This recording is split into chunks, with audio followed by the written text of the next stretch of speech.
دل بدلے تو زندگی بدلے۔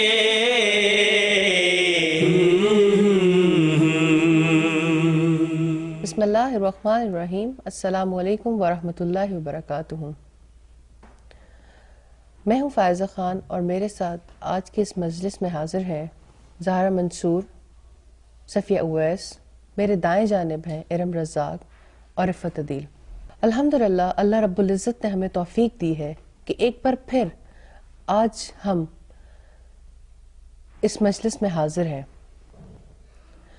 جہاں پر ہم استاذوں سے رہنمائی حاصل کر رہے ہیں کیسے ہماری سوچیں اگر مثبت رخ میں ہو جائیں تو وہ زندگی میں کتنی خوبصورتی شامل کر سکتی ہیں، اور اگر وہی سوچیں غلط طرف چلی جائیں تو کیسے انسان شیطانی اغوا کا شکار ہو جاتا ہے، فکر خراب ہو جاتی ہے۔ یادیں انسان کی زندگی میں بہت اہمیت کی حامل ہیں، وہ یادیں جن کے سہارے انسان زندگی گزارتا ہے، وہ یادیں اپنے بچپن کی، وہ یادیں اپنے پیاروں کی جسے انسان سنبھال کر رکھنا چاہتا ہے، سینے سے لگائے پھرتا ہے۔ بسا اوقات وہی یادیں انسان کے لیے عذاب بن جاتی ہیں اور انسان پکار اٹھتا ہے، یاد ماضی عذاب ہے یا رب، چھین لے مجھ سے حافظہ میرا۔ ایسا انسان جس کی زندگی ایسی یادوں کے سہارے گھومتی ہے، ہر وقت یہی چیزیں دل میں ہوتی ہیں، وہاں سچی یادوں کی گنجائش نہیں بچتی۔ وہ یاد جسے ذکر الہی کہتے ہیں، وہ یاد جو اپنے رب کی یاد ہے، وہ یاد جو اس اللہ رب العزت کی یاد ہے جو ہمیں رزق دیتا ہے، ہمیں کھلاتا ہے، ہمیں پلاتا ہے، وہ یاد جو اس پالنے والے رب کی ہے، وہ جو ہم پہ انعامات کی بارش کرتا ہے، وہ جس کے بارے میں قرآن کریم میں ارشاد ہوتا ہے وَلَا ذِكْرُ اللَّهِ اکبر، اللہ تعالیٰ کی یاد تو بڑی ہی چیز ہے۔ وہ یاد جس کے لیے عبادت کا حکم دیا گیا کہ میری یاد کے لیے، نماز کے بارے میں ارشاد ہوتا ہے کہ میری یاد کے لیے نماز قائم کرو۔ وہ یاد جو دلوں کا سکون ہے، جس سے دلوں کو اطمینان حاصل ہوتا ہے۔ انہی یادوں کو سمجھنے کے لیے آج ہم استاذہ کی خدمت میں ایک دفعہ پھر حاضر ہوئے ہیں کہ ہم علماء کی صحبت سے اور علماء کے علم سے فائدہ اٹھا سکیں۔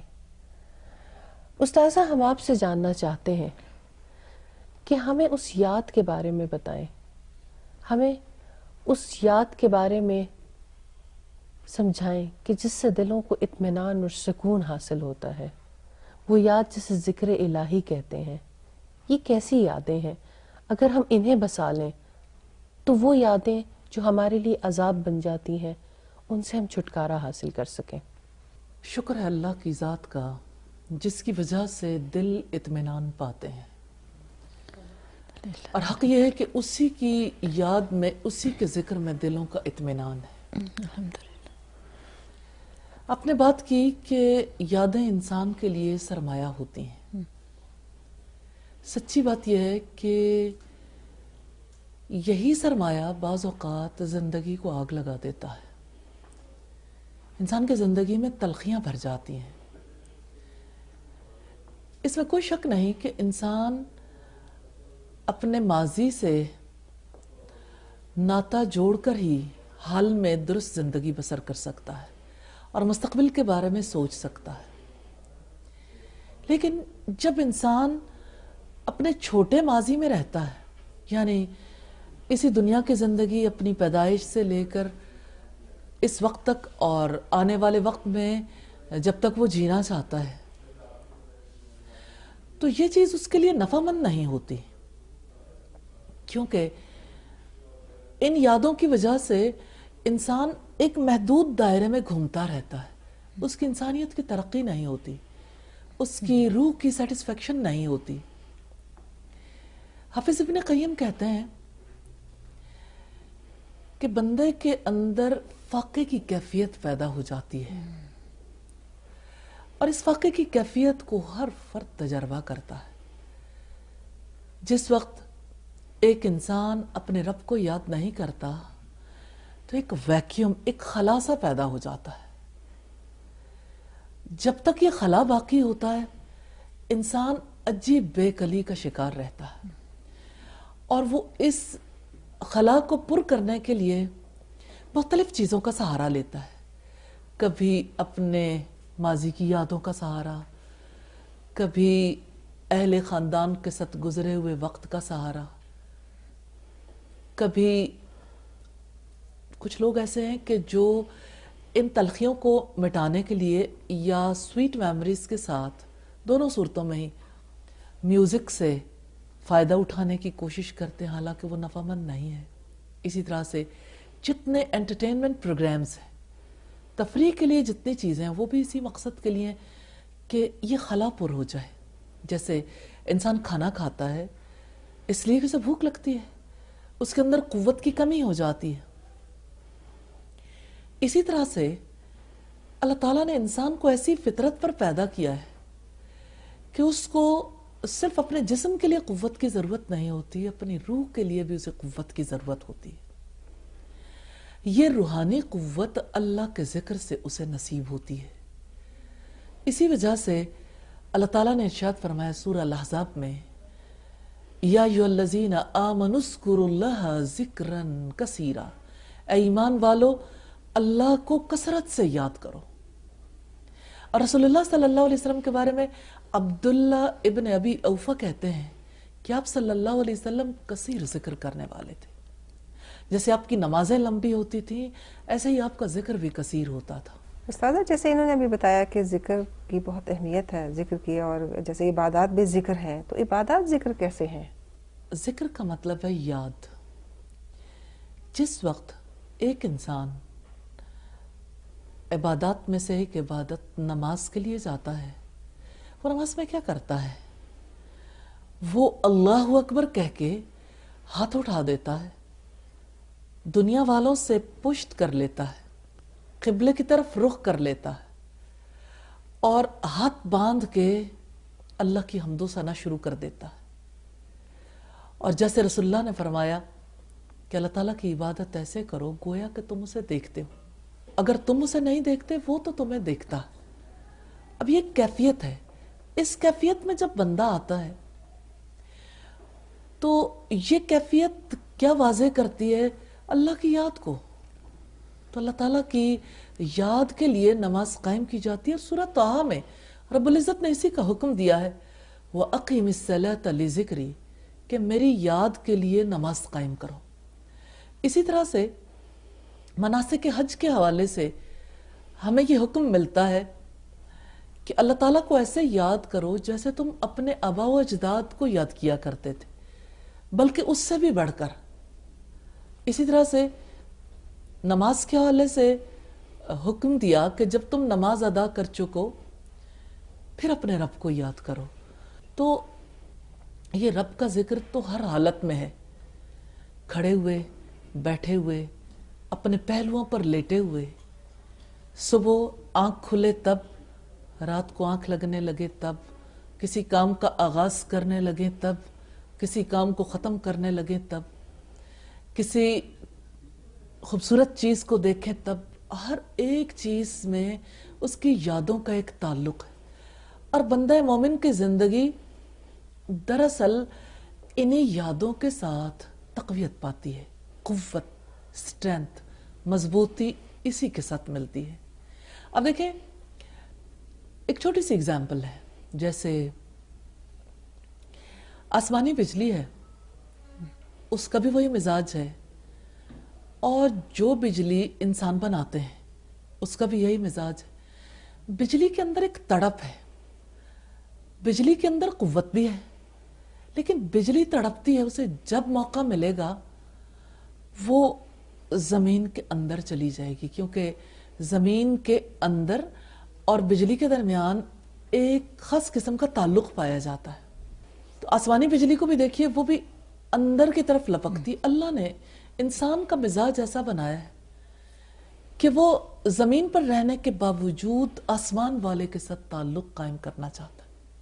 اور بندے کی روح اس لیے بے قرار رہتی ہے کہ وہ جب تک اس کے ساتھ تعلق قائم نہیں کر لیتا بے قراری اس کے اندر رہتی ہے. اور اس کی تڑپ اور اس کی بے قراری کو قرار تب ملتا ہے جب وہ اس کو یاد کرتا ہے. چاہے عام حالات میں یاد کرے، چاہے عبادات میں یاد کرے، چاہے تکلیف کی حالت میں، چاہے خوشی کی حالت میں، ہر حال ہی میں اللہ کی یاد انسان کو نفع دیتی ہے.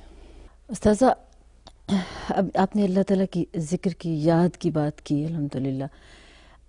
جیسے ہمارے پاس دن میں کتنے ہی اوقات ہوتے ہیں، ہم نماز بھی پڑھ لیتے ہیں، ہم قرآن بھی پڑھ لیتے ہیں، لیکن جیسے اطمینان اللہ کی یاد کا آپ نے بتایا کہ بہت زیادہ دلوں کو سکون دیتا ہے، اللہ کے الفاظ ہیں اللہ تعالیٰ کے، تو ویسا سکون ہمیں کیوں نہیں ملتا؟ اللہ کی یاد میں کیا کس چیز کی کمی رہ جاتی؟ رفت، آپ نے بڑی اچھی چیز کی طرف توجہ دلائی ہے، کیونکہ یہ اکثر لوگوں کا مسئلہ ہے. جی. بات یہ ہے کہ دو چیزوں کے درمیان تعلق ہوتا ہے، دو انسانوں کے درمیان تعلق ہوتا ہے تو ان کے لیے یاد کی اہمیت ہوتی. اچھا. بے تعلقی کی یاد نہیں ہوتی، وہ ذکر نہیں ہوتا. بالکل. اصل بات یہ ہے کہ اس ذات کے ساتھ وہ سچا رشتہ قائم نہیں ہوا ہوتا. ہم سمجھتے ہیں کہ اللہ تعالیٰ کی ذات کی انفارمیشن، اس کے بارے میں خبر ہمارے پاس ہے تو ہمارا تعلق ہے. دراصل یہ تعلق نہیں ہے. اچھا. تعلق تو کسی کے بارے میں جان کے بنتا ہے، کوئی پہچان، کوئی قدر مشترک. اور ہر تعلق میں ہر ایک کا اپنا اپنا مقام ہوتا ہے.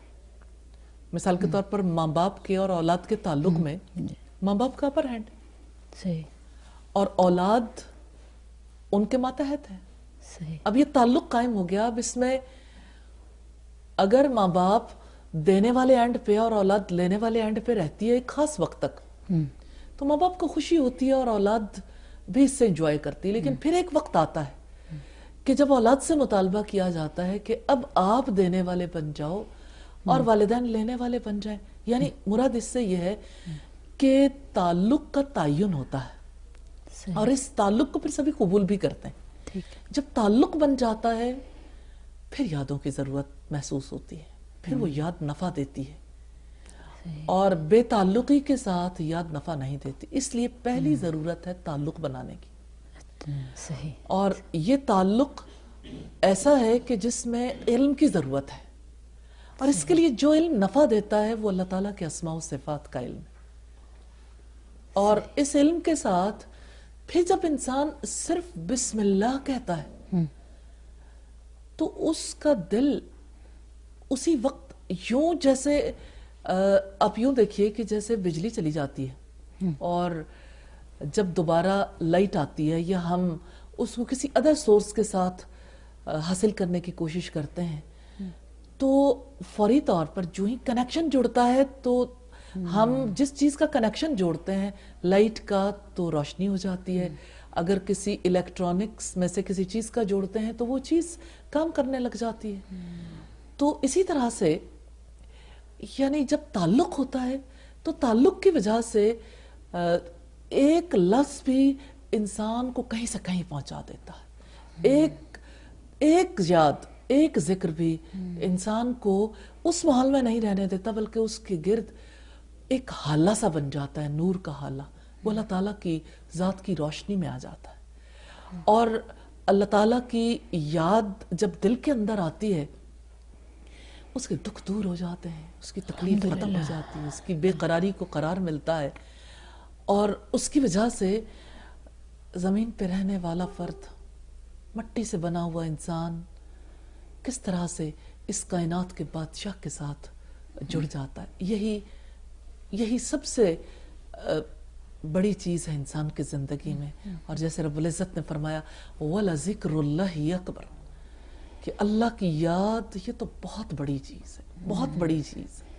استاذہ، جیسے آپ نے بھی بتایا کہ اللہ کی یاد بہت بڑا ذکر ہے، اور اللہ تعالیٰ کے اسما سے پکارنا اللہ تعالیٰ کو بہت بڑی بات ہے. اللہ کی یاد اسی طرح کہ اللہ تعالیٰ کے اسما ہم پکارتے ہیں اور اللہ تعالیٰ کے اسما کو یاد کرتے ہیں. جیسے میری کزن کو میں نے دیکھا کہ وہ ہر وقت تسبیح پڑھتی رہتی تھیں, تو میں نے ان سے پوچھا یہ ہر وقت آپ کیا پڑھتی ہیں؟ کہ مجھے فلاں کسی نے بتایا کہ آپ نے شاید 2.5 لاکھ مرتبہ آپ نے ایک اسم ہے اللہ تعالیٰ کا, اس کو آپ نے پڑھنا ہے. تو تعداد بتائی کہ میں نے کہا اچھا اتنی تعداد پھر آپ کیسے پڑھتی ہیں؟ کہتی بس ہر وقت اٹھتے بیٹھتے تسبیح میرے ہاتھ میں ہوتے ہیں, میں اس کو پڑھتی رہتی ہوں. اور مجھے ایسے فیل ہوا جیسے کہ اللہ کا ذکر کم اور تعداد پوری کرنے میں ان کا دھیان زیادہ تھا, کہ میں نے اتنا اس کا جو ہے تعداد ہر صورت پوری کرنی ہے. تو یہ بتائیے کس طرح کا ذکر ہے؟ اصل میں یہ ذکر نہیں ہے, یہ مفاد پرستی ہے. جیسے کسی انسان کو کوئی چیز خریدنے کے لیے کرنسی چاہیے نا, تو یوں سمجھ لیں کہ 2.5 لاکھ دفعہ ذکر کر کے دراصل کوئی ایسا مفاد ہے جس کو پورا کروانا مطلوب ہے, اور کسی نے اس کی قیمت خود سے خود لگا دی, یعنی من گھڑت ہے کہ فلاں کام کروانے کے لیے آپ 2.5 لاکھ دفعہ ذکر کر لو یا 1.25 لاکھ دفعہ ذکر کر لو. اصل بات یہ ہے کہ دین میں جو طریقہ محمد صلی اللہ علیہ وسلم کے طریقے کے مخالف ہو, وہ طریقہ کھوٹا ہے, وہ طریقہ درست نہیں ہے. اس طریقے کو اختیار کر کے انسان کوئی نفع حاصل نہیں کر سکتا, اس سے اللہ کا تعلق نہیں ملتا. اور حق یہ ہے کہ کوئی تعلق چاہتا بھی نہیں ہے. تعلق کے لیے 2.5 لاکھ دفعہ ذکر کرنا اگر مطلوب ہوتا تو اللہ تعالیٰ کی طرف سے آخری وحی میں اس کا ضرور ذکر ہوتا, اور محمد صلی اللہ علیہ وسلم ضرور ہمیں ایسا ذکر کرتے نظر آتے. اور جب رب تعالیٰ نے فرمایا کہ میں نے تمہارے لیے تمہارے دین کو مکمل کر دیا, تو بھلا نعوذ باللہ اللہ تعالیٰ بھول گئے تھے؟ یا محمد صلی اللہ علیہ وسلم کو جو یعنی مقام دیا گیا کہ آپ کو اسوہ حسنہ قرار دیا گیا, آپ کی ذات میں ہمارے لیے بہترین نمونہ ہے, تو پھر نعوذ باللہ اس نمونے میں نقص ہے. یہ جتنے طریقے ہیں کھوٹے ہیں. اور رسول اللہ صلی اللہ علیہ وسلم نے فرمایا کل محدثۃ بدعۃ, دین میں ہر نئی بات بدعت ہے. وکل بدعۃ ضلالۃ, ہر بدعت گمراہی ہے. وکل ضلالۃ فی النار, ہر گمراہی آگ میں لے جانے والی ہے.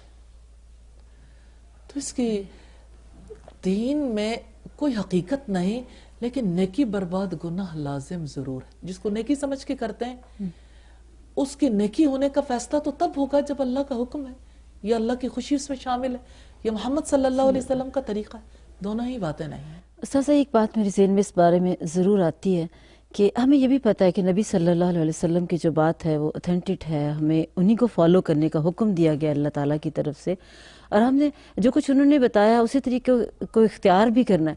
لیکن سمٹائمز ہمیں یہ ہوتا ہے کہ اچھا اس میں حرج ہی کیا اگر میں بہت زیادہ دفعہ اللہ کو ذکر کر لیتی ہوں. جیسے مختلف ہوتا ہے کہ ہم سارے گول دائرے میں بیٹھ کے ویسے بھی اللہ تعالیٰ کو یاد کر رہتے ہیں, اللہ ہو یا کچھ بھی اللہ کے اسما کو سبحان اللہ الحمدللہ اللہ کی تعریف بیان کریں اکٹھے, تو اکثر ایسا فیل ہوتا ہے اچھا یہ بھی تو اللہ کی یاد ہی ہے, تو اس میں کیا حرج ہے کہ اگر ہم اس کو یاد کر لیں, اس طرح سے یاد کر لیں؟ جی, جہاں تک رفت حرج کی بات ہے, جی حرج کا تذکرہ سورہ الحجرات میں ہمیں ملتا ہے.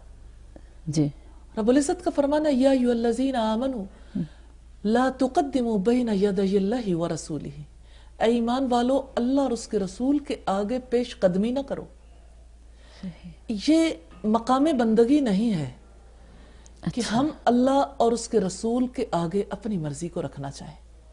فیصلہ جب دل سے لینا ہے وہ حق کیسے ہو سکتا ہے؟ حق تو اللہ کی ذات ہے. اگر یہ حق ہوتا طریقہ جی تو سب سے بڑا حق تو محمد صلی اللہ علیہ وسلم کا کہ وہ ایسے طریقوں کو رواج دیتے, اختیار کرتے اور حکم دیتے. صحیح. تو جب رسول اللہ صلی اللہ علیہ وسلم کے طریقوں میں ہمیں ایسا سلسلہ نہیں ملتا تو ہم مخالفت کیوں کریں رسول کے طریقے کی؟ معاشرے میں سوسائٹی میں یہ چیز بہت زیادہ رائج ہے, اس حوالے سے ضرور رہنمائی کریں. جیسے ایک طریقہ کار میں بات چل نکلی ہے, ایک خاتون سے ملاقات کا موقع ملا, بہت اچھی گفتگو رہی, ان سے اللہ کے ذکر پہ بہت سی بات چیت رہی. انہوں نے کہا کہ ہم ابھی مغرب کی اذان کا وقت ہو گیا, مغرب کی نماز ادا کریں گے اور ہم بیٹھ کے اللہ کا ذکر کریں گے. ایک ذکر کا طریقہ کار ہے جو ہمیں نبی کے وسلم سے ملتا ہے صبح شام کے اذکار کے سلسلے میں. ہمیں کہ شاید کیسے کوئی طریقہ ہوگا. وہ خاتون نے نماز کے بعد لائٹس آف کرنے کی درخواست کی, لائٹ آف کر دی گئی. کافی لوگ موجود تھے اس جگہ پر, اور کچھ دیر کے بعد کچھ خاص قسم کی آوازیں ہیں جو آنا شروع ہو گئیں اور بہت زیادہ حرکت تھی. اس قسم کی آوازیں کیسے کوئی اللہ ہو, مطلب بہت زور سے اللہ ہو اللہ ہو, اور سر تھا کہ بہت تیزی سے گھومتا تھا. اب وہ بہت حیرت انگیز تھا, پہلی دفعہ اس طرح کی چیز دیکھنے کا موقع ملا. تو وہاں پہ ایک بچہ موجود تھا, بلکہ محفل میں بچہ بھی پریشان ہو گیا اور اس کے منہ سے نکلا یہ کیا ہو رہا ہے. تو وہ بہت حیرت انگیز تھا کہ یہ کیا اللہ تعالیٰ اس قسم کی اس طرح سے عبادت اور ذکر کے بارے میں کہاں ہمیں کہیں حکم ملتا ہے, یا یہ طریقہ اسلام سے ہٹا ہوا. تو بے شمار لوگ جو ان طریقوں کو اڈاپٹ کیے ہوئے ہیں پھر اللہ کا تعلق کیسے پاتے ہیں؟ فائزہ, آپ نے ایک ایسی چیز کی طرف توجہ دلائی ہے جس کو سوسائٹی کا کثیر حصہ بہت بڑی نیکی سمجھ کر اختیار کرنے کے لیے بےتاب رہتا ہے, اور یہ انفرادی طور پر بھی اور اجتماعی طور پر بھی سلسلہ جاری رکھا جاتا ہے. بات یہ ہے کہ اس طرح کا تذکرہ کرنا, اس میں دو چیزیں توجہ طلب ہیں. ایک تو یہ ہے کہ کیا اللہ تعالیٰ کا مفرد ذکر کیا جا سکتا ہے, یعنی صرف اللہ کا نام اللہ یا اللہ کر کے لیا جا سکتا ہے. رسول اللہ صلی اللہ علیہ وسلم کی زندگی میں ہمیں ایک بار بھی ایسے ذکر کا تذکرہ نہیں ملتا, کیونکہ اللہ سبحانہ و تعالی عظیم ہے. آپ صلی اللہ علیہ وسلم اللہ تعالیٰ کو پکارتے تھے اللہم, اے اللہ, اللہ کہہ کر. اللہ کے نبی نے کبھی نہیں پکارا, ایک بار بھی ذکر نہیں کیا. تو یہ گستاخی ہے, تعظیم نہیں ہے, یہ عظمتوں والے رب کی عظمت کے خلاف ہے. پہلی بات تو یہ ہے. دوسری بات یہ ہے کہ اس طریقے سے کیا واقعی رب کا تعلق ملتا ہے؟ دیکھیں, ہر تعلق میں تعلق کے راستے متعین ہوتے ہیں. اس تعلق میں جو بندے اور رب کے درمیان ہے, اللہ تعالیٰ نے ایسا کوئی طریقہ مقرر نہیں کیا. پھر ایسے افراد کیا رب کا تعلق پاتے ہیں؟ اگر رب کا تعلق اس طریقے سے پا سکتے تو ہمیں رسول کی زندگی سے ضرور ملتا. تو اس کا فیصلہ کرنا کسی باشعور آدمی کے لیے مشکل نہیں ہے. اس وجہ سے ایسے طریقے اختیار کرنے والوں کو یہ سوچ لینا چاہیے, جان لینا چاہیے کہ یہ اللہ اور اس کے رسول کی مخالفت ہے, اور مخالفت میں کبھی تعلقات برقرار نہیں رہتے. نہ تعلق کا آغاز ہوتا ہے, نہ تعلق بنتا ہے, نہ تعلق باقی رہتا ہے. تو استاذہ, اتنے زیادہ ایسے مطلب طریقے ہیں جو معاشرے میں رواج پا گئے ہیں, تو ہر جگہ پر جا کر ایک نئی دلیل لوگوں کی طرف سے ملتی ہے. تو اتنا زیادہ مائنڈ کنفیوز ہو جاتا ہے کہ آخر وہ کون سا طریقہ ہے جس سے اللہ تعالیٰ کو یاد کیا جائے, جو اتھینٹک بھی ہو اور اس سے اصلی یعنی حقیقی طور پر اللہ تعالیٰ کی تعلق بھی ملے اور دل کو اطمینان بھی ہو. تو آپ رہنمائی کریں کہ وہ طریقہ کون سا ہے جسے ہم اللہ کو یاد کریں اور اطمینان پائیں. طریقہ تو ہمارے لیے محمد صلی اللہ علیہ وسلم کا طریقہ ہے. صلی اللہ علیہ وسلم. جو طریقے آپ صلی اللہ علیہ وسلم نے رب کی یاد کے اختیار کیے, وہ طریقے اتنے خوبصورت ہیں, ایسے طریقے ہیں, ایسے جامع طریقے ہیں جن کو اختیار کرنے کی وجہ سے آپ صلی اللہ علیہ وسلم اللہ کا سب سے زیادہ ذکر کرنے والوں میں شامل ہو گئے. اگر ہم یہ دیکھنا چاہیں کہ انسانوں میں سے اللہ تعالیٰ کو کثیر یاد کرنے والے کون لوگ تھے, تو وہ یقیناً انبیاء تھے. انبیاء سے بڑھ کر اللہ تعالیٰ نے کسی کے ذکر کو پسند نہیں کیا. آپ صلی اللہ علیہ وسلم نے اتنے سادہ طریقے سکھائے جن کو اختیار کرنے کی وجہ سے تعلق بھی بنے گا، اطمینان بھی ملے گا، اجر بھی ملے گا، قربت بھی ملے گی انشاءاللہ تعالی۔ جیسے جب صبح بیدار ہوں، بیداری کے وقت رسول اللہ صلی اللہ علیہ وسلم جو دعا پڑھتے تھے، الحمدللہ الذی احیانا بعدما اماتنا والیہ النشور، یاد ہے، شکر ہے، اور اپنے آپ کو اتنا بڑا میسج دینا ہے کہ سارا دن اسی سوچ، اسی فکر کے تحت گزرے۔ پھر اسی طرح سے جیسے نماز بذات خود ذکر کی ایک صورت ہے، پھر اسی طرح آپ صلی اللہ علیہ وسلم جس طرح ہر کام کا آغاز کرتے بسم اللہ سے، اختتام کرتے تھے الحمدللہ سے، کام کرنا چاہتے تو انشاءاللہ، کوئی مصیبت، کوئی تکلیف پہنچتی تو انا للہ و انا الیہ راجعون، اور اسی طرح مختلف اذکار ہمیں ملتے ہیں ہر موقع کی مناسبت کے لحاظ سے۔ پھر اسی طرح سے رسول اللہ صلی اللہ علیہ وسلم کے خصوصی اذکار تھے، ہر صبح اور ہر شام کے اذکار، پھر سونے سے پہلے کا خاص ذکر آپ کا، سادگی بھی ہے، آسانی بھی ہے، اور اس بات کے یقین کے ساتھ کہ یہی طریقہ رب کو پسند ہے، انسان کے لیے اطمینان بھی ہے۔ تو یہی طریقے زندگی میں نجات کا سبب بن سکتے ہیں ان تمام پریشانیوں سے، افکار سے جو انسان کی زندگی کو خراب کرتے ہیں۔ نبی صلی اللہ علیہ وسلم کا ہر ذکر ایک تو شعوری ذکر تھا، جی، ہر ذکر آپ صلی اللہ علیہ وسلم کی فکر کی گہرائی کا غماز بھی تھا، صحیح، کہ آپ کس طرح سے اللہ تعالیٰ کی ذات کے ساتھ تعلق قائم کرتے تھے۔ یہ تعلق محض زبان کا نہیں تھا، صحیح، یہ تعلق دل کا بھی تھا، صحیح، اور زبان اور دل جب رفیق ہو جاتے ہیں تبھی اس سے حقیقی نتیجہ بھی برآمد ہوتا ہے، یعنی پوری زندگی کی درستگی تبھی ممکن ہوتی۔ آپ کا ہر ذکر ایسا ہے، ہر ذکر کے اندر اللہ تعالیٰ کی بڑائی کا شعور بھی ہے، اللہ تعالیٰ کے ساتھ تعلق بھی ہے، جس طرح زندگی گزارنی ہے اس زندگی گزارنے کا اعتراف بھی ہے، اقرار بھی ہے۔ تو خوبصورت میسج ہے ہر ذکر کے اندر۔ یہ میسج سب سے پہلے اپنی ذات کے لیے ہے، صحیح، تعلق بھی ہے، اور تعلق کے بعد اس کے زندگی پر اثرات بھی ہیں الحمدللہ۔ جزاک اللہ استاذہ، الحمدللہ آپ نے بہترین طریقے سے ذکر الہی کی طرف ہماری رہنمائی کی۔ ہم آپ کے لیے بھی دعا گو ہیں کہ آپ ہمیں ایسے ہی سکھاتی رہیں، اور اللہ سے دعا گو ہیں کہ وہ ہمیں عمل کی توفیق دیں۔ اللہ رب العزت سے دعا ہے کہ وہ ہمیں ایسے طریقے سکھا دے اور ایسے ذکر کرنے کی توفیق دے کہ ہمیں اس کا قرب نصیب ہو جائے۔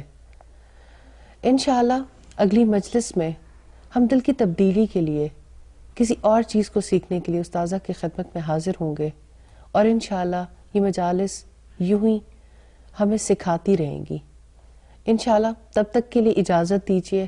السلام علیکم ورحمۃ اللہ وبرکاتہ۔ ذہن جاگے تو سوچ بھی بدلے، ذہن جاگے تو سوچ بھی